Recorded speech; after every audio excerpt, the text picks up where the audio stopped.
Hey guys, welcome to this tutorial. In this tutorial, we'll be experimenting out with the Opus 5 in Claude Code. So as you guys are already aware that Opus 5 is now available worldwide, including in the Claude Code as well.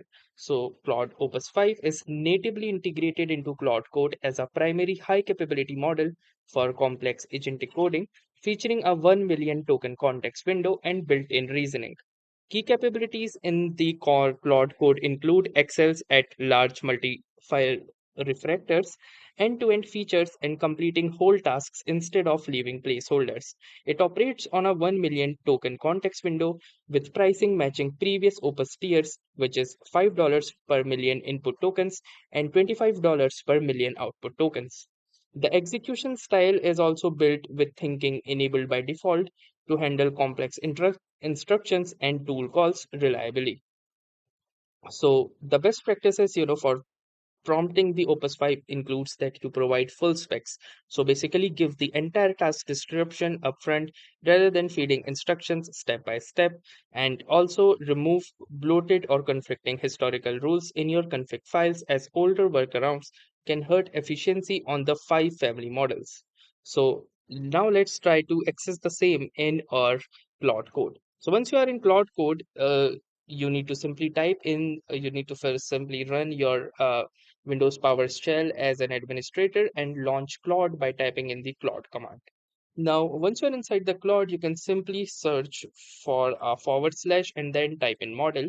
And from here, you can see that the default model is now the Opus 5 with 1 million context, which is built for everyday and complex tasks. Apart from that, you can also select it with the 1 million context right here again, which is the Opus 5.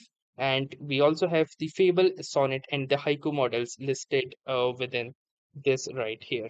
So basically, yes, this was pretty much it about the Opus 5 model.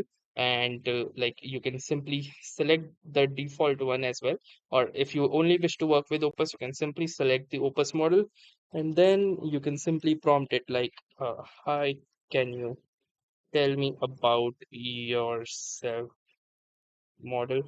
And it will give you the answer.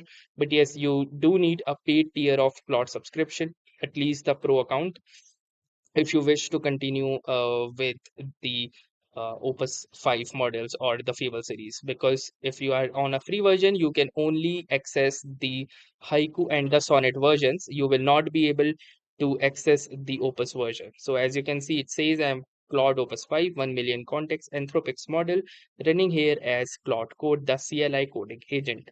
A few concrete things about what it means in this session are listed right here.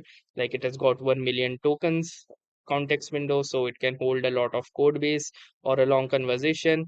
It also has a knowledge cutoff, which you can see is of May 2026, and today is 4th of August. So anything newer, it need to look up. So yes, one of the best things that comes with them is the knowledge cutoff, which is actually closer to the release time. As we see, it also has the fast mode now, which is available via the fast on Opus 5, which means the same model, faster output, not a downgrade to something smaller. But yes, it does burn tokens a lot faster because obviously it is a fast mode. In fact, I also got to know about this from this prompt only, that it now introduces this fast mode by typing in a forward slash and then fast. And here you can see. So yes, this was pretty much it about the Opus 5 integration in Claude Code, and that was all for this tutorial. So thanks for watching and have a nice day.